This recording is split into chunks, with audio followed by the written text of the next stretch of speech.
2022년 8월 24일 큐티 말씀입니다.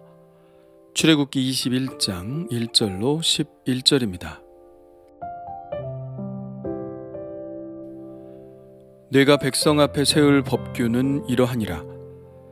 내가 히브리 종을 사면 그는 6해 동안 섬길 것이요 7째 해에는 몸값을 물지 않고 나가 자유인이 될 것이며, 만일 그가 단신으로 왔으면 단신으로 나갈 것이요 장가들었으면 그의 아내도 그와 함께 나가려니와, 만일 상전이 그에게 아내를 주어 그의 아내가 아들이나 딸을 낳았으면 그의 아내와 그의 자식들은 상전에게 속할 것이요 그는 단신으로 나갈 것이로되, 만일 종이 분명히 말하기를 내가 상전과 내 처자를 사랑하니 나가서 자유인이 되지 않겠노라 하면, 상전이 그를 데리고 재판장에게로 갈 것이요 또 그를 문이나 문설주 앞으로 데리고 가서 그것에다가 송곳으로 그의 귀를 뚫을 것이라.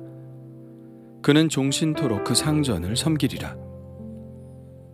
사람이 자기의 딸을 여종으로 팔았으면 그는 남종같이 나오지 못할지며, 만일 상전이 그를 기뻐하지 아니하여 상관하지 아니하면 그를 속량하게 할 것이나, 상전이 그 여자를 속인 것이 되었으니 외국인에게는 팔지 못할 것이요 만일 그를 자기 아들에게 주기로 하였으면 그를 딸같이 대우할 것이요 만일 상전이 다른 여자에게 장가들지라도 그 여자의 음식과 의복과 동침하는 것은 끊지 말 것이요 그가 이 3가지를 시행하지 아니하면 여자는 속전을 내지 않고 거저 나가게 할 것이니라. 아멘.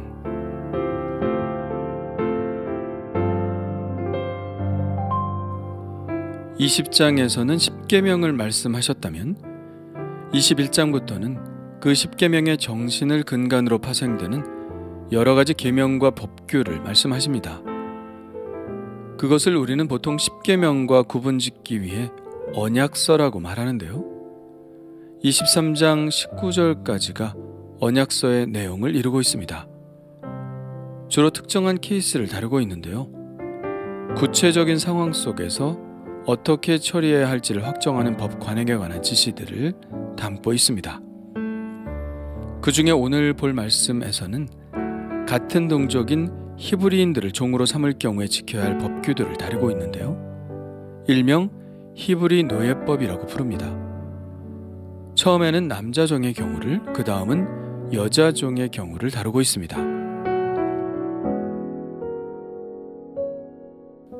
이 종에 관한 규정을 볼 때 우리가 유념해야 할 것은, 지금 우리가 살고 있는 세계와는 다른 세계의 이야기라는 생각을 하고 보아야 합니다.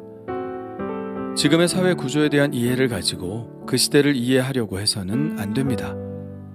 그 시대의 눈으로 바라보아야 정확히 이 말씀을 이해할 수 있죠. 고대 세계에서는 어디서나 그랬듯이 이스라엘에도 종이 있었습니다.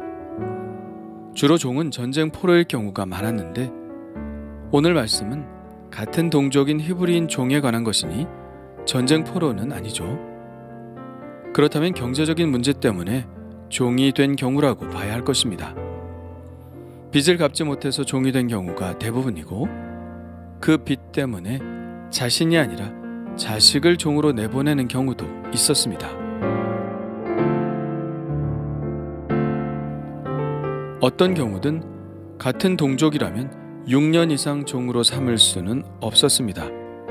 6년만 종으로 삼고 7년째에는 몸값을 치르지 않은 채 자유인으로 풀어주어야 합니다.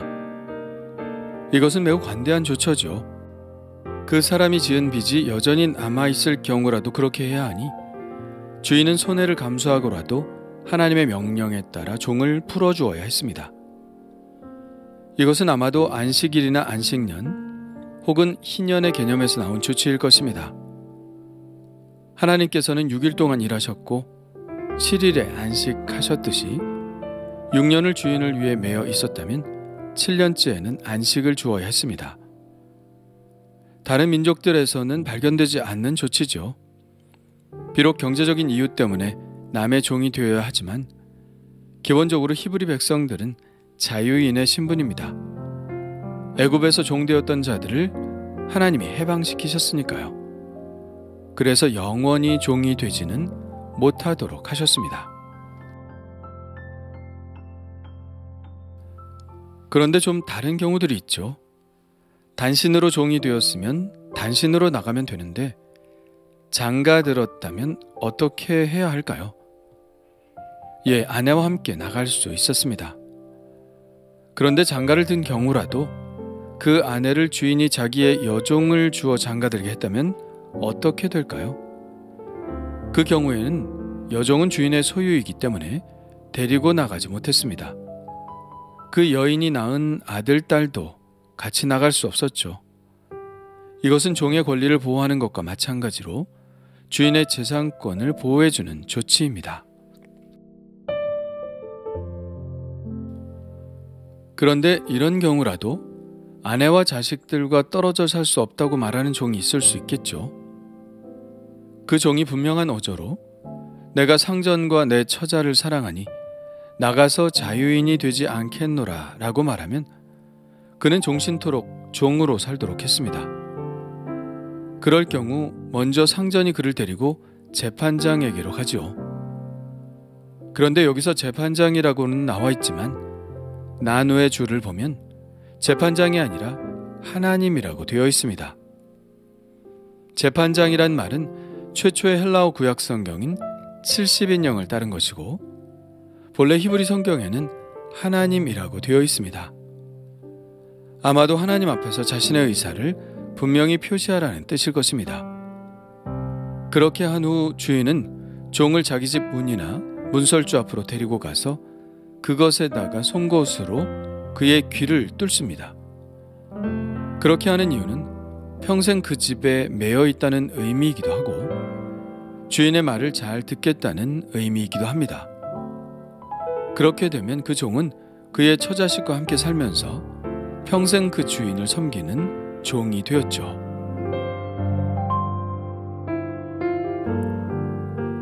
다음은 여종의 경우입니다. 그런데 여기 나오는 여종은 일반적인 여종 이야기가 아닙니다. 일반적인 여종은 위에서 말한 남종의 경우와 마찬가지로 7년째에는 해방을 시켜야 했죠. 신명기에는 이렇게 나와 있습니다. 내 동족 히브리 남자나 히브리 여자가 내게 팔렸다 하자. 만일 6해 동안 너를 섬겼거든 7째 해에 너는 그를 놓아 자유롭게 할 것이요. 그를 놓아 자유하게 할 때에는 빈손으로 가게 하지 말고 내 양무리 중에서와 타작 마당에서와 포도주 틀에서 그에게 후히 줄지니 곧 내 하나님 여호와께서 내게 복을 주신 대로 그에게 줄지니라. 너는 애굽 땅에서 종되었던 것과 내 하나님 여호와께서 너를 속량하셨음을 기억하라. 그것으로 말미암아 내가 오늘 이같이 내게 명령하노라. 그러나 여기에 나오는 여종은 주인이 값을 주고 아내로 삼거나 첩으로 삼는 경우를 말합니다. 그러니 이런 경우는 남종처럼 7년 후 노임을 받지 못합니다.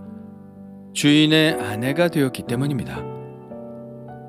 그러나 상전이 그를 기뻐하지 아니하여 상관하지 아니하면, 즉 상전이 살다 보니 자기의 눈에 차지 않아서 더 이상 그녀를 첩으로 삼지 않고 함께 동침하지 않을 경우 그녀는 일반 종처럼 여겨져 가족이나 누군가가 값을 치르면 그 주인으로부터 속량될 수 있었습니다. 그러나 이런 경우라도 외국인에게는 팔지 못하도록 되었는데요. 만일 자국인에게 팔렸으면 7년째 속량될 수 있으나 외국인에게 팔리면 영영 속량될 수 없기 때문입니다. 이런 경우는 주인에게 약간의 책임을 지우고 있는 것인데요. 자기가 아내나 첩으로 삼고자 하다가 자기 마음이 바뀐 것이기 때문에 그에게 전혀 잘못이 없다고 말할 수 없기 때문입니다. 그래도 아내나 첩이 된 종은 어느 정도의 대우를 받을 수 있었지만 일반 종으로 팔려가게 되면 그 정도의 대우를 받지 못할 것이기 때문에 그녀는 지금의 지위보다 더 낮은 지위로 떨어지게 되는데, 그렇다 하더라도 외국인에게 팔려가 더욱 낮은 지위로 떨어지는 것만은 허용하지 않았죠. 그리고 값을 치르고 사서 자기 아들에게 줄 경우는 결국은 며느리가 될 것이기 때문에 그녀를 딸같이 대우해야 했습니다. 아무리 종이라도, 아무리 값을 주고 사왔다 할지라도 이제는 가족이 되었으니 종의 지위로서가 아니라 가족으로서, 그것도 딸로서 대우해야 했죠. 그리고 또 다른 경우는 그렇게 종을 자기 첩으로 삼고 있다가 다른 여자에게 장가들 경우, 여기서는 정식으로 다른 여자와 결혼하는 경우는 아니고 또 다른 여자를 첩으로 삼는 경우를 말합니다. 그러나 그렇다 하더라도 이전에 그녀가 누렸던 권리, 즉 음식과 의복과 동침했던 그 권리는 박탈하지 말아야 합니다. 만일 그렇게 된다면 그녀는 살아갈 수 없기 때문이죠. 그리고 만일 이 세 가지를 하지 않을 경우에는 주인이 자기의 의무를 다하지 않았기 때문에 그 여인은 속전을 지불하지 않고도 그냥 그 집을 나갈 수 있었습니다. 처음에 이야기했듯이 이런 제도는 지금의 우리의 시각으로 바라볼 수는 없는 일입니다. 그 당시의 세계관으로 바라보아야 하죠. 그래서 당시의 세계관으로 보자면 이 율법은 아무리 그 사람이 경제적인 문제 때문에 종이 되었어도 기본적인 권리는 지켜져야 한다는 생각을 담고 있습니다. 특히 같은 동족을 종으로 삼는 것은 하나님이 보시기에는 좋은 일은 아니지만 사람들 사이에는 채부 관계를 완전히 무시할 수는 없기 때문에 돈으로 갚지 못하면 몸으로라도 갚아야 하는 것이 또한 이 채무의 관계의 원리이기 때문에 종으로 삼기는 하지만 지나치게 권리를 무시하면 안 된다는 의미를 담고 있습니다. 종에 대한 최소한의 보호 조치를 담고 있다고 말할 수 있겠죠. 만일 이러한 최소한의 조치라도 하지 않으면 주인은 자기 마음대로 할 것이기 때문에 종의 권리는 전혀 지켜지지 않게 될 것입니다. 지금도 우리가 사는 세계는 이와 같은 상황에서 전혀 달라졌다고 말할 수는 없습니다. 지금도 경제적인 채무 관계 때문에 어떤 사람은 자신의 권리를 양도하고 또 그 빚을 갚기 위해 힘든 삶을 살아가야 합니다. 물론 빚의 탕감이라는 것을 제도화하고 있기도 합니다. 파산 신청이라던가 개인 회생과 같은 것들이 있죠. 그러나 이런 제도도 문제를 담고 있다고 지적하는 사람들도 많습니다. 도덕적 해이를 불러일으킬 수 있다는 것이죠. 탕감도 좋지만 그 사람이 그렇게 되었다면 이미 그 사람은 누군가에게 막대한 손해를 끼친 사람이기 때문입니다. 그 사람의 책임을 없다고 말할 수는 없겠죠. 그러나 아무리 그렇다 하더라도 그가 살 수 있는 최소한의 조치는 마련되어야 합니다. 그것이 오늘 율법이 우리에게 전해주는 메시지이고 오늘날의 법이 보장해 주어야 하는 역할입니다. 그리고 이러한 율법의 정신은 우리가 그 사람을 신체적으로는 구속할 수 있어도 인격적으로는 구속하지 말아야 한다는 교훈을 줍니다. 그 사람의 최소한의 권리를 보장해 준다는 것은 그 사람의 인격 자체는 존중해 주어야 한다는 의미이니까요. 혹 우리는 경제적으로 불리한 위치에 있는 사람들을 함부로 대하고 있지는 않나요? 그 사람이 없는 것이 물질인 것이지 인격은 아니니 우리는 어떤 경우라도 그 사람의 인격을 침해하는 일은 없어야 합니다. 어떤 경우라도 우리는 그 사람을 업신여기지 말아야 합니다. 우리는 그리스도인에게 주시는 이 말씀을 기억해야 합니다. 성전들아, 의와 공평을 종들에게 베풀지니 너희에게도 하늘에 상전이 계심을 알지어다.